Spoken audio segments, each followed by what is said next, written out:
Assalamualaikum warahmatullahi wabarakatuh. Salam sejahtera untuk kita semua.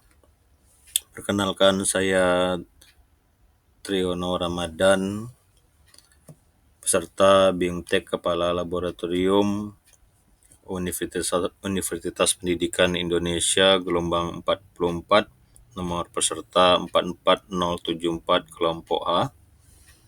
Baiklah, untuk kesempatan kali ini kita akan mencoba melakukan praktikum reaksi asam basa, yaitu untuk pengamatan perubahan suhu dan pH dengan menggunakan aplikasi Irvidium Chemistry Lab.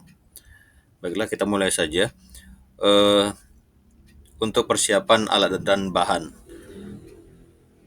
Untuk alat, yang pertama kita sediakan satu labu Erlenmeyer 250 mili. Ya.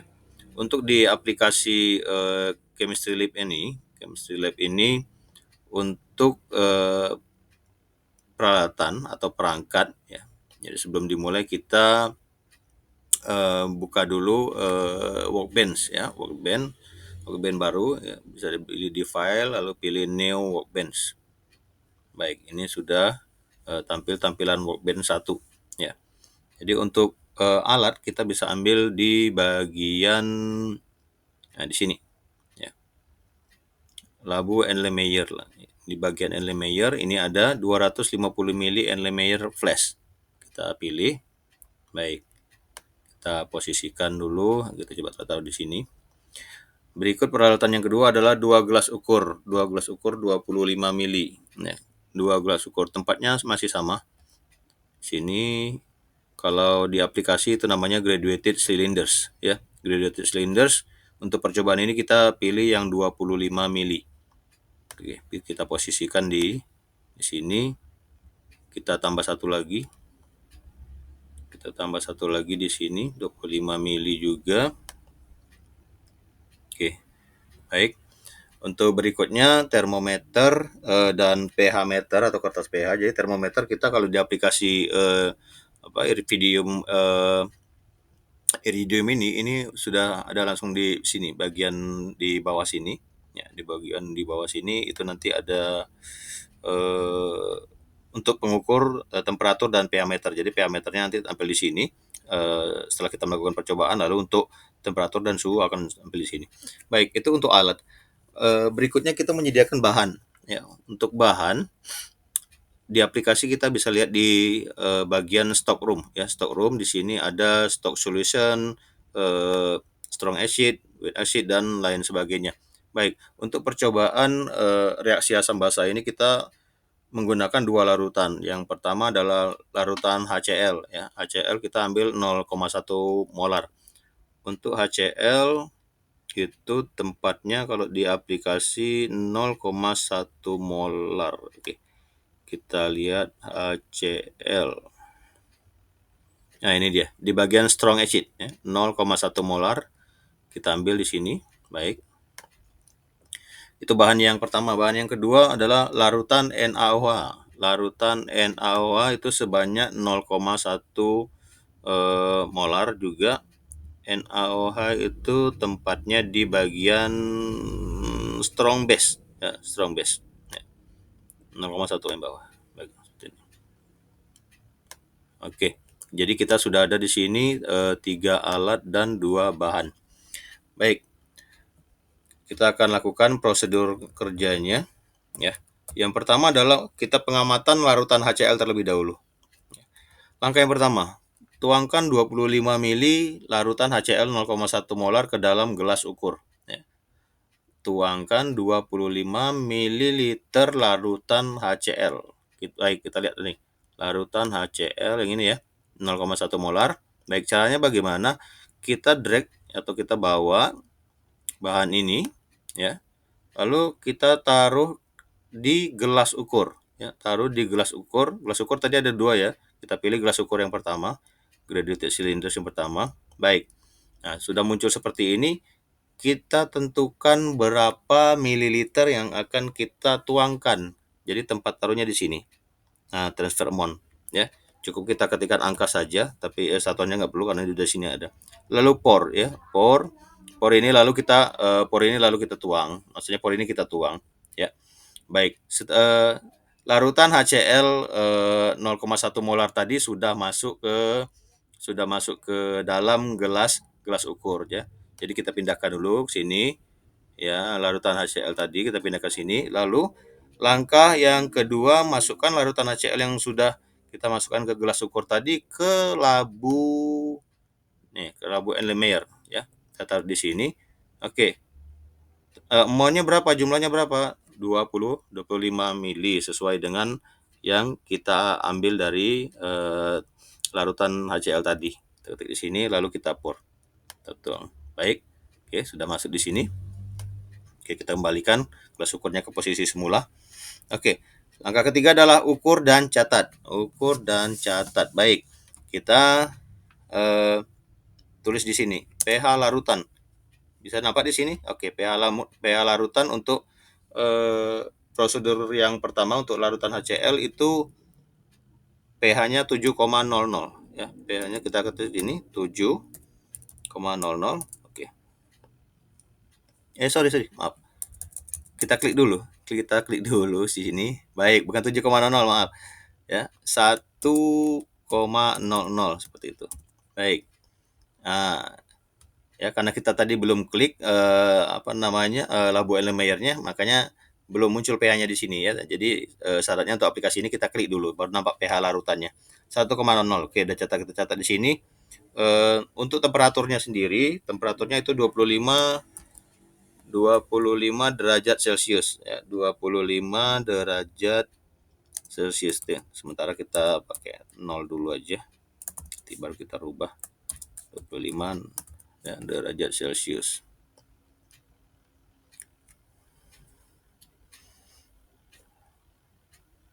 Baik, itu. Oke, udah kita lakukan pencatatan ya. Oke, kita boldkan, ya italikan untuk membedakan antara teks sama yang kita catat. B dan I.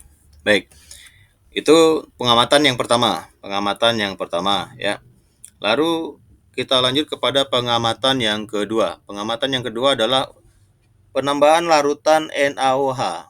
Ya, langkah yang pertama ini, langkah yang pertama, tuangkan 25 ml larutan NaOH 0,1 molar ke dalam gelas ukur. Baik, gelas ukur yang mana? Oke, kita tadi sudah sediakan 2 gelas ukur. Kita gunakan gelas ukur yang kosong yang kedua yang belum kita gunakan. Baik, caranya sama seperti tadi. Jadi larutan NaOH-nya kita kita geser, kita drag ke gelas ukur atau graduated cylinder yang kedua. Baik, muncul seperti ini. Tuangkan 25 ml. Di bagian amount-nya di sini kita ketikkan 25 ml ya. Lalu klik pour atau tuang. Baik. Pour atau tuang ya. Sudah muncul ya seperti ini ya, 25 ml. Ya. Baik, kita kembalikan ke tempatnya lagi untuk NaOH-nya ya. Baik. Untuk gelas ukur yang kedua tadi di dalam sini sudah berisi 25 ml itu larutan NaOH 0,1 molar. Ya. Lalu langkah berikutnya adalah sama seperti yang langkah pertama tadi, ya, percobaan pertama. Tuangkan larutan NaOH itu ke dalam Erlenmeyer yang sudah berisi HCl tadi, ya. Jadi ini kita bawa ke ke dalam Erlenmeyer. Ya. Dalam Erlenmeyer itu tadi masuk ke sini. Oke, berapa jumlahnya? Sesuai dengan yang kita isikan di gelas ukur, 25 ml. Lalu kita pour. Baik, ya. Oke, kita kembalikan di sini. Oke. Nah, di sini ada ya, kalau kita langsung praktikum menggunakan peralatan itu ada aduk perlahan, tapi karena di aplikasi dia udah langsung muncul di sini. Oke. Lalu segera ukur dan catat. pH campuran seharusnya mendekati 7 karena molar HCl itu harus sama dengan molar NaOH. Jadi caranya bagaimana? Kita klik di sini di labu Erlenmeyer tadi. Oke, kita lihat di sini ya. Benar pH-nya 7? Oke, benar. pH-nya 7 ya, benar ya. pH-nya 7, kita taruh di sini aja.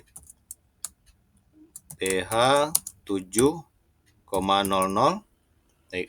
Suhu campuran. Seharusnya terjadi kenaikan karena reaksi netralisasi bersifat eksoterm. Ya, kita lihat suhu yang di awal tadi 25 derajat Celcius. Oke. Ini udah naik 25,02 untuk suhu, ya. Suhu naik menjadi 25,02 derajat Celcius, ya. Jadi naik 0,2 dari sebelumnya adalah 25,0 seperti itu, ya. Oke. Kita lihat sini superscript. Baik, ya. Nah, di sini akan tampak di sini, ya. Di tabel solution infonya akan tampak di sini, ya. Molaritasnya, spesiesnya ini kita bisa lihat di sini, ya, tampilannya, ya. Baik. Konsentrasi spesies setelah reaksi H plus tambah OH min, ya, H2O, sisa ion Cl dan segala macam. Nah, pengamatan setelah reaksi. Amati perubahan suhu hingga kembali ke suhu awal 25 derajat Celcius. Baik, tadi waktu kita pencatatan, ya, di sini, kita klik di sini, ya. Kembali lagi di sini. Waktu klik pencatatan suhunya 25 berapa tadi? 0,2, ya. Nah, sekarang 25,0. Jadi percobaan kita berhasil, percobaan kita benar. Di sini amati perubahan suhu hingga kembali ke suhu awal yaitu 25 derajat Celcius. Oke, ini udah benar kembali ke 25 derajat Celcius. Catat suhu dan pH akhir setelah suhu stabil, ya. Jadi suhu udah stabil nih dari suhu perubahan 25,02, jadi udah menjadi suhu 25 derajat Celcius. Jadi kita rubah suhu pencatatannya, ya. Pencatatan terakhirnya yaitu adalah pH 7,00 dan pH 7,00 dan suhunya 25 derajat Celcius, ya. Ini untuk pencatatan suhu dan pH akhirnya. Oke. Baik, ya. Demikianlah praktikum percobaan reaksi asam basa kita dan pengamatan perubahan suhu dan pH menggunakan aplikasi laboratorium virtual, ya, yaitu yang kita gunakan di sini Iridium Chemistry Lab, ya. Seperti itu cara penggunaannya. Sebagai tambahan saja, ini tool-tool atau bagian-bagian atau menu-menu yang ada di sini itu bisa kita rubah, bisa kita rename, ya. Contoh seperti ini kita mau rubah atau mau kita hapus, mau kita perbanyak atau kita buang dan lain sebagainya. Dan atau kalau misalnya kita mau salah isi, ya, isi istilahnya liquidnya atau larutannya segala macam, itu kita bisa remove, ya. Remove solidnya atau remove liquidnya apabila kita mau kosongkan kembali, misalnya kita salah mengisi, misalnya tadi seharusnya 25 misalnya terbuat 30, kita bisa hapus di bagian-bagian peralatan yang sudah kita isi tadi, ya. Baiklah, demikian dulu dari saya. Terima kasih. Mohon maaf atas segala kekurangan. Sampai ketemu lagi di praktikum percobaan berikutnya menggunakan Iridium Chemistry Lab. Demikian, terima kasih. Assalamualaikum warahmatullahi wabarakatuh.